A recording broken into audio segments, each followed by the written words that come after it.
It was 16 years ago, but I remember it like it was yesterday. A frail figure slowly made his way to the pulpit, and after a brief prayer, he began to speak from his heart. His first words, they washed over us with a warmth that was textured by his Cambridge accent. You really couldn't help but lean into his message. It was a cold, damp day in the heart of one of the world's great cities. My wife and I had just moved to London. On this Sunday morning, we were looking for a church to call home for the next several years. The nearly 80-year-old man behind the podium happened to be one of the leading voices of the evangelical movement of the 20th century. A man who was named in Time magazine's 100 most influential people in the world in 2005. Yet he was a man as humble as he was prominent. That man was John Stott. The subject of his sermon that day was Romans 13, and Uncle John, as he was affectionately known to us all, described how the gospel radically affected every relationship in our life. Not just on Sunday, but throughout the week as well. Well, my wife and I, we were hooked. All Souls Church, where he served as the rector emeritus, that became our church home for the next 5 years. Something he shared that morning was a conversation that he often found himself in. An individual would approach John and tell him, so-and-so has just gone into the ministry. John would then ask them, what ministry might that be?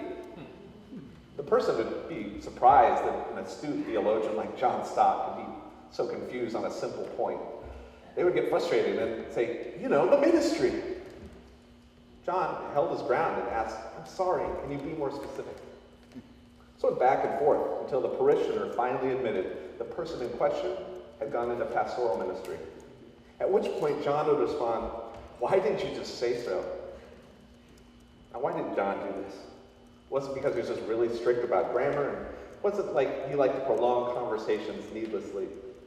It was because of his strong and sincere belief that calling any particular ministry the ministry had the unintended consequence of diminishing all other types of ministry. And for Uncle John, that would be a tragedy, because if there's only one affirmed ministry, then the fulfillment of the mission of God would actually be in jeopardy.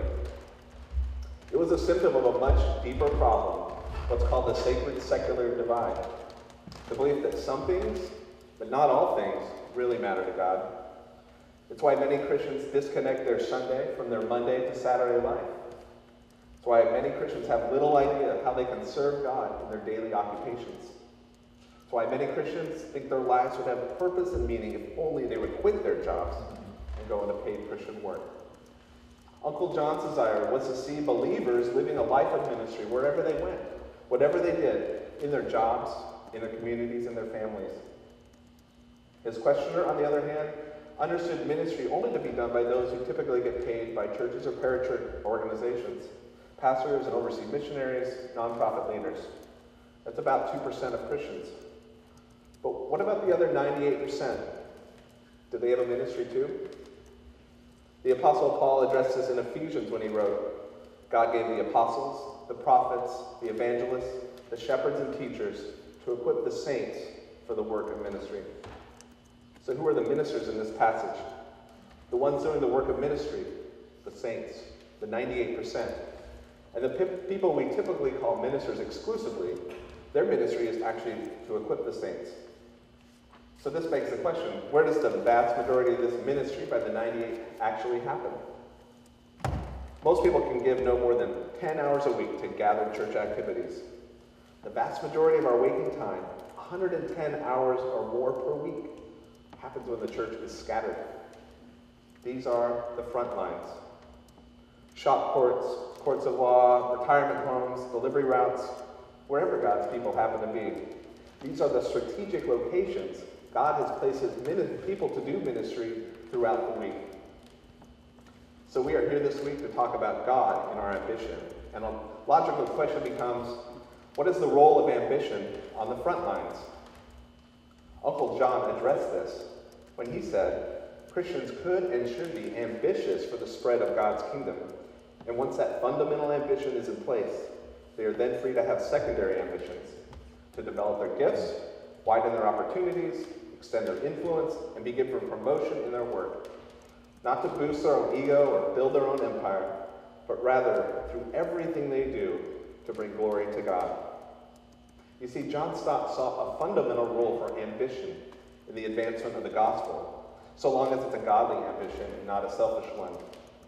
It's not about building our own empires, it's about extending his kingdom. In other words, godly ambition serves as fuel for spreading the gospel fire. What does it look like in practice? I'd like to suggest there are three fundamental traits. It is worshipful, it is missional, and it is fruitful. Godly ambition that is worshipful, missional, and fruitful serves as fuel for spreading the gospel fire. Have you ever experienced something so amazingly deep and profound that from that day forward, you were just literally never the same?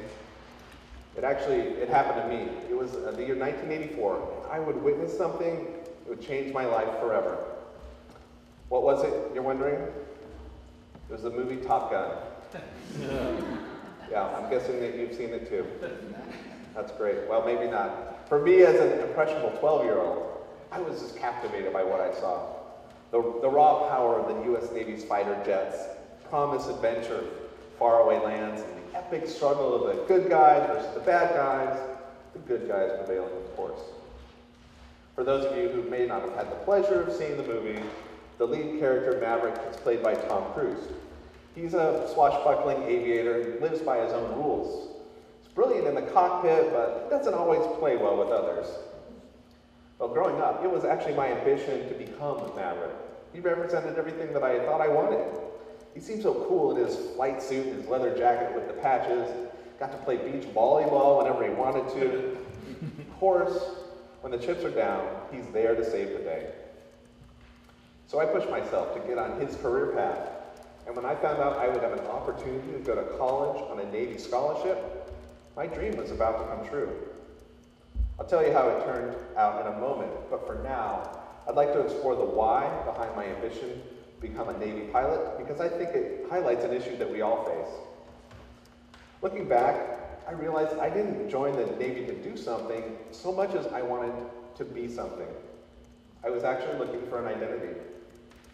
Digging deeper, I was looking for something to worship, and that something would be me, as Maverick. As human beings, we're all hardwired for worship. It's just part of our DNA. Ever since the garden, we've been enticed to worship other things rather than the Creator. Author and pastor Tim Keller explains in his book, Counterfeit Gods, because our hearts are idol factories, that literally anything and everything can become an idol in our hearts. This happens when we take good things, we turn them into the ultimate thing. So the question is not whether we worship, it's what or who we worship. And worship isn't confined to a finite block of time either. Since we're creatures wired for worship, our entire life is consumed by it. It's the object of our worship. That's the real question. The Apostle Paul understood this and urged our whole life to be out worshiping the one true God. In Romans 12:1, he says, "Take your everyday, ordinary life, your sleeping, eating, going to work, and walking around life, and place it before God as an offering." Unfortunately, in that season of my life, I failed to see that my desire to be a pilot was really an idol. To praise God on Sunday, Monday I'd be tempted once again by my fake weekday God. Like any such pursuit, the story never ends well. For me, I achieved my dream, but it wasn't quite what I'd hoped for. I wasn't Maverick, I was Goose, the guy in the back seat. It wasn't a fighter jet, it was a surveillance plane. And you know what? I never got to save the day. But worst of all, by far, when that season of my life inevitably came to a close, I was left wondering who I really was. I had an identity crisis. That's what idols do to us. They separate us from our true selves. They separate us from one another. They separate us from God himself. I'm guessing your idol isn't to become a Navy pilot. That doesn't mean you haven't faced similar temptations. We're all wired for worship, and we're all tempted by fake weekday gods. So I'll ask you, if you're a frontliner, is your weekday god success? Maybe it's money, power, or a relationship. If you're an equipper, is your weekday god a bigger church, perhaps a more prominent pulpit, or maybe a book deal? Godly ambition that is worshipful serves as fuel for spreading the gospel fire. It's worshipful. Godly ambition is also missional. Gabby is one of those millennials it seems like we're always reading about. She grew up fascinated by stories of overseas missionaries. And when I met her, she was in an office manager role. She wasn't thrilled about her job, but it paid the bills while she waited for the call. She felt like her life would have so much more meaning if only she could serve God and paid Christian work. Unfortunately, that call never came. And in her mind, for the time being, her life is as a second-class citizen of the kingdom. A few years ago, my wife and I were fortunate to spend several weeks with Gabby in an adult Sunday school class. In our time together, we opened up the Bible and explored similar themes we're talking about today. As she considered the scripture with missional lenses for the first time, suddenly the penny dropped. She realized she wasn't a second-class citizen of the kingdom. She didn't have to wait for a mysterious call. She could live a missional life right away. Nothing in her life changed on the outside, but from the inside, her perspective had completely changed. She was now living a life of godly ambition by being missional. Author Mark Green has suggested that the overall mission strategy of the church is this: to recruit the people of God to use some of their leisure time to join the mission initiatives of church-paid workers. When he shared that insight in an address at Lausanne in 2010 before church leaders from around the world, the majority of the people there agreed it was the mission strategy of the church in their country. Instead of this leisure time mission strategy, Mark suggested another option: to equip the people of God for fruitful mission in all of life. To equip the people of God for fruitful mission in all of life. That insight begins to meet the needs of the Gabbies in our pews on Sunday mornings, the 98% who are not in church-paid work, those Christians who need to be equipped for mission in everyday life. Think about the impact if all of God's people were deployed for mission in all of their life here in Toronto. But sadly, by and large, we don't employ that mission strategy. And one of the principal reasons is we have not helped frontliners fully embrace their calling as the missional people of God. In many ways, Gabby was looking for the same thing I was. We were both searching for an identity. We were both looking for purpose. We wanted to be someone who makes a difference in this world. Unfortunately, we were looking in all the wrong places. I looked forward to the Navy, and she looked forward to paid Christian work. What we both should have done is look to God's Word.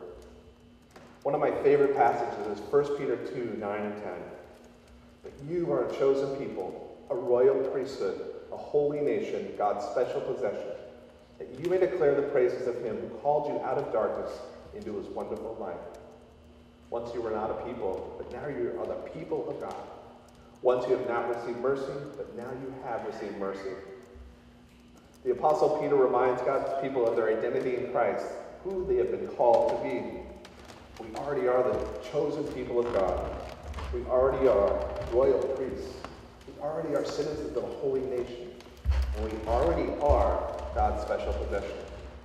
Since those things cannot change, we don't need to look for our identity in the world. Our identity is secure in Christ. And what's our purpose? Peter explains that as well. To declare God's praises in word and deed. To live missionally wherever we go, whatever we do.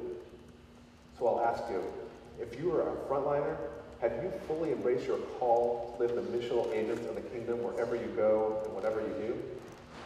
If you're an equipper, do the frontliners in your congregation fully embrace their call to be the missional people of God on their front lines? Godly ambition that is missional serves as fuel for spreading the gospel fire. So godly ambition is worshipful, it is missional, and finally godly ambition is fruitful. Ruth, she's the kind of person that just exudes joy, and it makes me smile just to think about her. She works for the city of Cambridge in Massachusetts in a human resource role. It's a little ironic since the last thing Ruth would consider people to be is a resource. As a believer, she sees the image of God in everybody, no matter who they are or what station in life they may occupy. Ruth has a tough job. She selects those folks in the city who serve in roles that aren't that glamorous, roles for people who keep the city clean. But Ruth isn't just checking a box or doing it for a paycheck. For her, it's all about the people. In order to understand what it's really like to work in these roles, Ruth took it upon herself to shadow the cleaners that she had hired. This wasn't in her job description. She wanted to understand what it was really like, up close and personal. She was surprised to learn that they all took their lunch break in this crammed, dingy stockroom. She asked them why, and it turned out they had nowhere else to go. They explained it is their job to be invisible, so no one had thought about providing them a space for lunch. Well, Ruth didn't find that acceptable, so she became their advocate. In the end, she was able to get funds released for them to have a nice place where they could enjoy their lunch with dignity. This may seem like a small thing. Isn't it these so-called little things that Jesus seems to take notice of, even when maybe we don't? Matthew 25 tells us he takes notice of a simple glass of water we may give a brother or sister in need. By entering their world, Ruth was actually modeling what Jesus did. He entered our world. He became our advocate. He restored our dignity. In so doing, Ruth gave the cleaners and caterers a glimpse of what Christ's love is really all about. I believe that this story about Ruth illustrates what it actually looks like in practice for someone to be fruitful in frontline ministry. Fruitfulness is a theme that runs throughout the Bible from Genesis 1, when God commands him to be fruitful and multiply, all the way to the last chapter in Revelation, when we read about the fruitful trees on the bank of the river of life. In his final discourse in John 15, we find Jesus telling the disciples, I am the vine, you are the branches. If you remain in me, and I in you, you will bear much fruit. So what does fruitfulness look like on the front line? Well, all certainly agree that leading someone to saving faith in Christ is being fruitful. But that's not the entire picture of fruitfulness. Just like birthing children is not all parenting is about. I'd like to propose a framework for fruitfulness that's more holistic. I won't get into its entirety here, although I mentioned we do have a workshop on it later. For now, I want to suggest that many frontliners do not have a full understanding of how their everyday life can bear fruit for God. Over the last several years of using this framework, Christians have had their visions expanded when it comes to thinking about their frontline ministry. For example, part of the framework is making good work. Talking about work very broadly here. Any human activity that contributes to human flourishing, whether it's paid or unpaid, it's about contribution, not about compensation. So it could be in an office or in an apartment, it could be trading bonds or changing diapers, it could be in a classroom or in a mailroom. Colossians 3 tells us, whatever you do, work at it with all your heart as working for the Lord. Now, that's a pretty big word, whatever. Any work in alignment with God's will fits the description. And what's the promise? You will receive an inheritance from the Lord as a reward. Another part of the framework is ministering grace and love. That's what Ruth did when she shadowed those cleaners. She didn't have to, and no one asked her to. But because she is a follower of Jesus, she extended his grace and love to those who are normally overlooked by society. So I'll ask you, if you're a frontliner, do you have a holistic understanding of how you can display fruitfulness for God in your everyday life? If you're an equipper, how are you helping believers get a vision for how they can be fruitful for God on their front lines? Godly ambition that is fruitful serves as fuel for spreading the gospel fire. I'd like to return with you now to that pulpit in London where an aging figure was preaching on a cold, damp Sunday. Recall how his words, they washed over us with warmth. But it wasn't just his words that inspired us, it was the overall example of his life that made the lasting difference. It was a life that was worshipful, missional, and fruitful in its godly ambition. It spread the gospel fire. Of course, John Stott was worshipful, but it wasn't just on Sundays. His worship was a week-long worship, born in countless small acts. For example, a friend of mine's father was a pastor back in the 80s in Boston. And when John would visit the city, he would stay at this person's house. My friend was a child at the time, and so he would forfeit his room so John had a place to sleep. When he returned to London, John actually took the time to write a thank you note to the child. It was a small gesture. It made an enormous impression on my friend. That's what weekday worship looked like for John. It's what he did when he thought only Jesus was watching. Uncle John's walk was also missional in its godly ambition. New York Times commentator David Brooks is not a Christian as far as I'm aware. And he didn't know Uncle John personally, only through his writings. But listen to what he wrote about him in an op-ed piece in 2004. When you read Stott, you encounter first a tone of voice. It's a voice that's friendly, courteous, and natural. It is humble and self-critical, but also confident, joyful, and optimistic. Stott's mission was to pierce through all the incrustations and share direct contact with Jesus. Sharing direct contact with Jesus. Isn't that what being missional is all about? And finally, Uncle John's walk was fruitful in its godly ambition. He was so concerned about the deep, pervasive problem of the sacred-secular divide that in 1982 he founded the London Institute for Contemporary Christianity. Their ongoing mission is to help Christians understand how their whole life can and should be one of ministry. In fact, Uncle John's godly ambition was so infectious that our organization, the Vere Institute, seeks to extend this message to North America. Beyond the books he wrote and the ministries he started and the institutions he founded, I believe the real fruit that lasts from Uncle John's life is the godly ambition he inspired in the hearts of those whom he touched. A godly ambition that was worshipful, missional, and fruitful, and one that served as fuel for spreading the gospel fire. Thank you. So I just want to share a little bit about my journey with some of these ideas as a pastor, as a church leader. And it was 2 years ago, about this time of year, we had a number of college students home on break, and they were getting ready to go. 3 of them were getting ready to go on mission trips for the summer and to do Christian ministry. So 2 of them were going to foreign countries with their campus ministry. The other student was going to a Christian summer camp where she was going to be a camp counselor and a lifeguard there. And we brought these students up to the front of the church on a Sunday, and we explained the work they'd be doing, and we laid hands on them, and we commissioned them and prayed for them, and to send them and launch them off into this work. And it was really a high moment in the life of our church to see these young people really stepping up in their faith. So it was a high moment, except for if you were one of the college students who was home on break and not going on a trip. There was a girl sitting, a young woman sitting in the pew. Her name is Jillian. She was going to be a lifeguard at the local river, lifeguard. Clearly, God did not care, at least in our church, about her and her summer. There was a young man named John. He would be a caddy or working in the pro shop at the local golf course, and it was his summer garbage because he wasn't going with other students to a foreign country. And we supported with money those trips, and others didn't get that.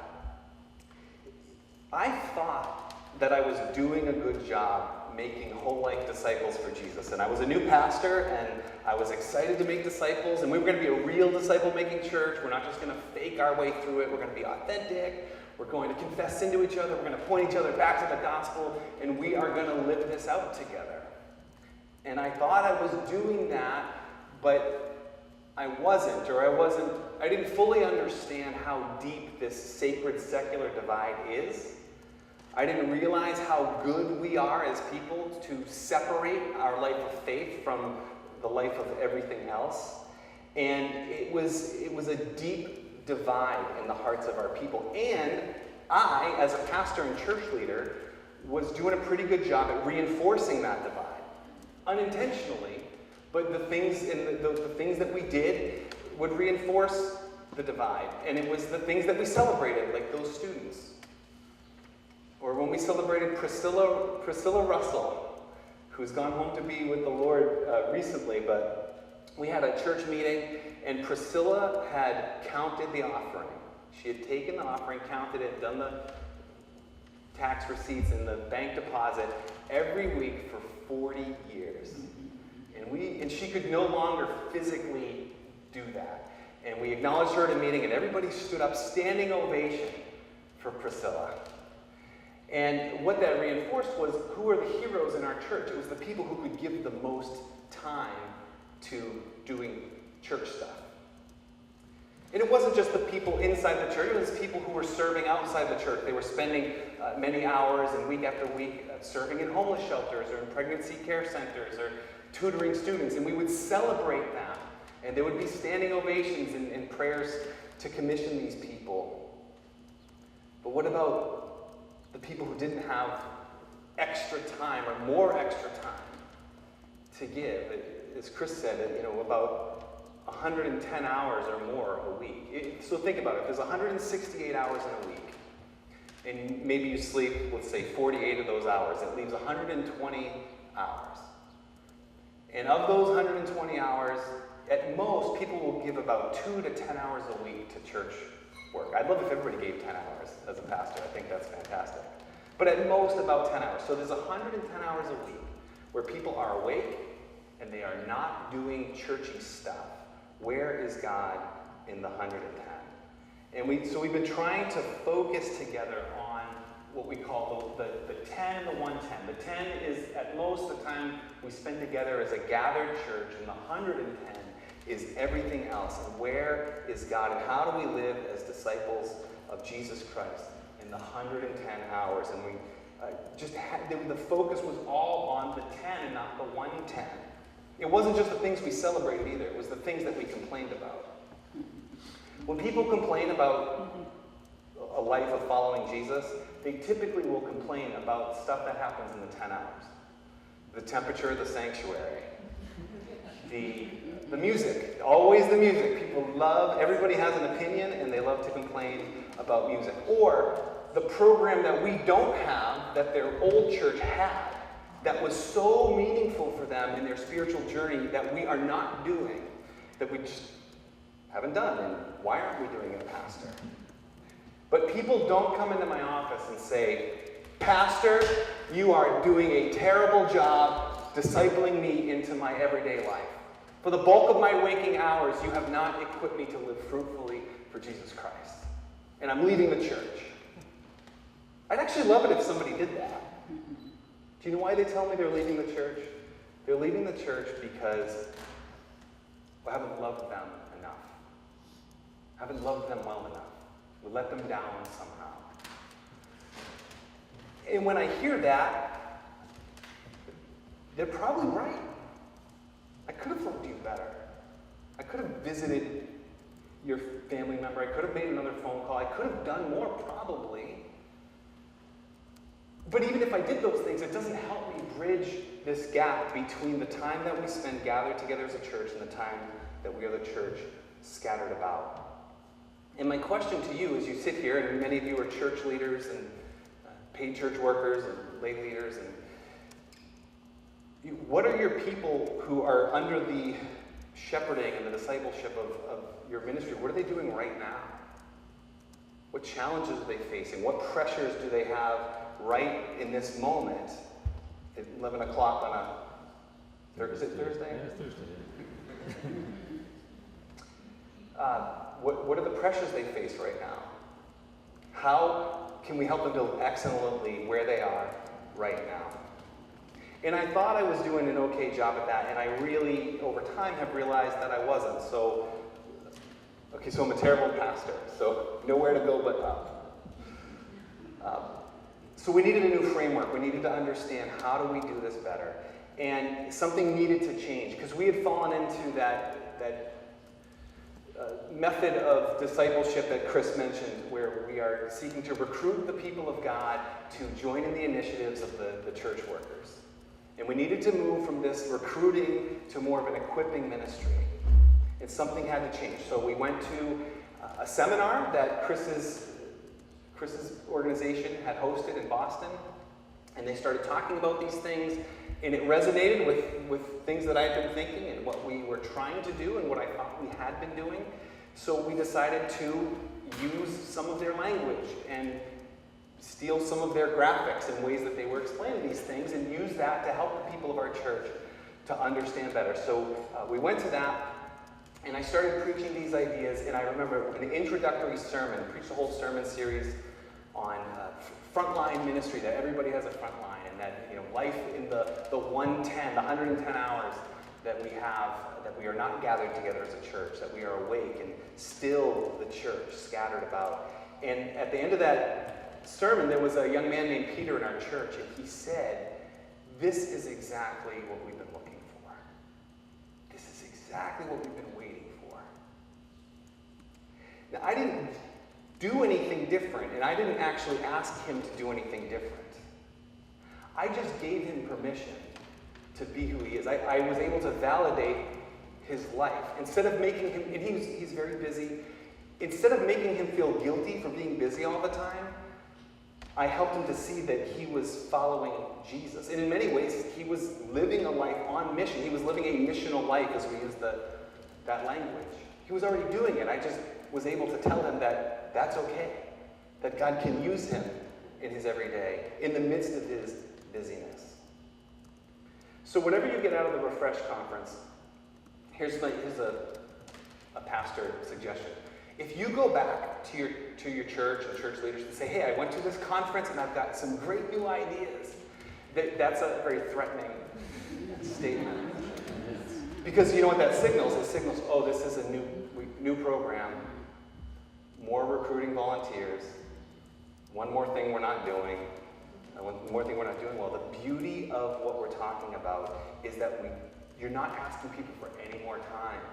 You're not asking people to do anything different. You're just asking them to do what they are already doing with a new intentionality, a gospel intentionality with a new lens. This is where they are, where God has already called them, and empowering to live in those places. So we were able to start to make that change. The problem, the issue now is that it's going to take a culture change in the life of our church for these things to really get traction. And what we have learned is that equipping people for whole life ministry is best accomplished through what we call 1 degree shifts. 1 degree shifts. If you are at the helm of a large ship, you can't just turn it on a dime that you will capsize the ship. If your ship is headed in one direction, you have to slowly change your course, 1 degree at a time. And over a period of time, as you make those shifts, you'll be able to turn the ship and change the culture, even in the church. So we started to implement a number of these shifts. One was language. We started talking about front lines and say, what is your front line? What is frontline ministry? That's anywhere where you interact with the world when we're not gathered together as a gathered church. That is your front line. The way that we use the word ministry, we're very careful with how we use the word ministry.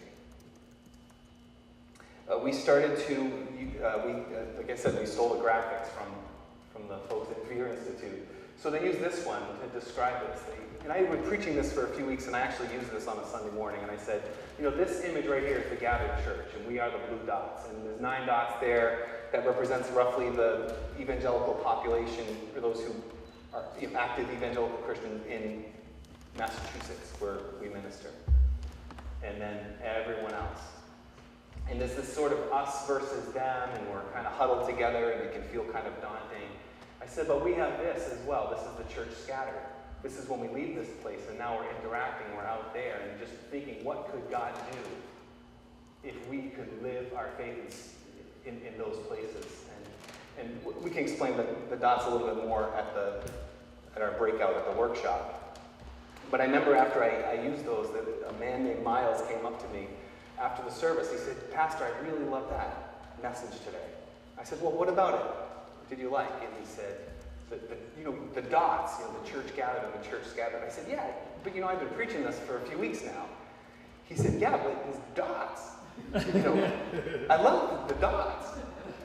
All right, so the dots were helpful, and people love dots, and you people love dots too. So then we were out in front of Convocation Hall, right here on UT. There's dots we took pictures and the dots, and people like dots. I don't know why, but I started to think, when I preach, how do I preach to people's front lines? And we use the phrase "this time tomorrow." What are people doing this time tomorrow? So if it's Sunday morning, what are they doing Monday morning? And how does the truth that we are looking at as we look at God's Word and as we consider whatever aspect of the gospel that we are considering, how does this impact them this time tomorrow? And we started to think about that. Started to focus on that. Commissioning, and we started commissioning people. So instead of just the kids going on the mission trip, we were commissioning people for frontline ministry. So we just took different sectors of the workplace and described it and asked people to stand up. And we said, if you work in the tech industry, we want to commission you. We had them stand up and we prayed a prayer over them, commissioning them as ministers of the gospel in those places. And we asked people who were in finance industry, stand up, and on another week we prayed for them. And on another week we prayed for medical professionals and people standing up all over the church and being commissioned to their frontline ministry. And affirming that as real gospel ministry, not as some secondary thing just because you couldn't be a paid church worker or a missionary or something. And when we do, and we also partner, we support global missionaries in our church. And whenever we introduce a global missionary, we try to introduce somebody in our church who's doing the same kind of work. Because usually we have people who are doing that same work. For example, we support a missionary in Ecuador he's a civil engineer and he does clean water work for people in Ecuador. Well, I have a civil engineer in my congregation and he does real estate work in our area. And we introduce them both side by side. Hey, this is how I live out my faith every day as a missionary in Ecuador. This is how I live out my faith today as a real estate guy in Andover, Massachusetts. We support a social worker in Thailand who is helping women who have been trafficked and forced labor, forced prostitution. And she's a social worker, and she's helping people find wholeness and healing in their lives through the love of Jesus Christ and in his power. We have social workers who work in my church in Massachusetts, and they're seeking to help people find healing and wholeness in families and in other situations, and we want to introduce them next to each other. I started visiting people more in their workplace. And we stole this graphic too. So, as a pastor, I spend a lot of time with people in leadership. So key leaders in my church, this is my board members, my staff members of the church. These are people who are running church ministries as we gather together in different church programs. And they get a lot of my time, and I need to make sure that they are spiritually healthy enough to be leading in our church, and they get a lot of my time. On this end of the spectrum, we have people in pain. That's people who are grieving or whose marriages are broken or addicted or very sick, and they get my time as well. But if you look at it, there's this whole bulk of people in the middle who aren't my key leaders and who are, it's not that they're not broken, but they're doing okay. Well, what about them? They don't have any access to me. And in many ways, they gather in small groups and they support each other, and that's good. So they care for one another, and they're searching scripture together, they're praying for one another. But when I preach, how do I preach to that group? The bulk of the people. We did start working with our small group ministry. Try to equip them. Again, I can explain how we did that a little bit more at our workshop, but just any way we can to take these 1-degree shifts, to make small changes, to try to help people catch this vision for whole life ministry on the front lines of their lives where God has already called them. We worked it into our new members course, so if somebody's going to join our church, they're introduced to this language of the 10 and the 110 and the front lines. And so we're into it. We're working on it. So fast forward 1 year from where this all started with the students being prayed for. A year later, same thing. Every year we have students coming home. They've been involved in campus ministries at their colleges. And we had 2 students who were going to be doing Christian ministry work, and we were supporting them financially. There was one woman named Alicia. She was going to be a teacher in Haiti in the fall. And the missions committee said, we need to commission Alicia to go teach in Haiti. I said, okay, we're going to do that, but who else can we commission along with her? What everyday people are with her? And so Alicia came up, she told her story, and I invited everybody else in the church. I said, if anybody else is going to be teaching in any way this fall, anybody who works in a school counselor, if you work in a school cafeteria, if any kind of education or school worker, stand up. And tons of people stood up. And we prayed for Alicia, and we prayed for them all in the same prayer. And it didn't devalue Alicia's work in Haiti. And she was pumped that she wasn't alone, that there was many people who were following God's call to be agents of his kingdom where God had called them. He called her to Haiti, he called these other folks to different towns. And there was a young man named Aiden. So Aiden he went to a maritime academy and he was a sailor. He was a merchant marine. And he was leaving his job. He had graduated, he was working, he was actually making a lot of money. He decided to leave his work to get some ministry training on a medical mission boat, like a floating hospital kind of thing.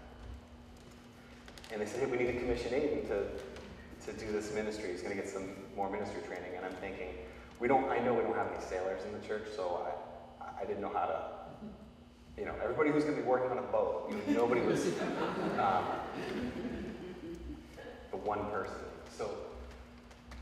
But I said, Aiden quit his job because God called him to something new. And God is calling a number of us to something new. Some of you are entering retirement soon. Some of you are starting new jobs. Some of you are going to go to a new school. And how do we... So if you are starting a new chapter in any way in your life in this next season, or if you've just started a new chapter, if you've just moved or you're going to be moving, anything like that, just stand up. And we commissioned everybody to their new places, whatever they were, that people would just grasp this. And my prayer for us during this time as we consider these things over this conference, that we might be people who can really help people to catch the vision for living on mission in their everyday life. So thank you.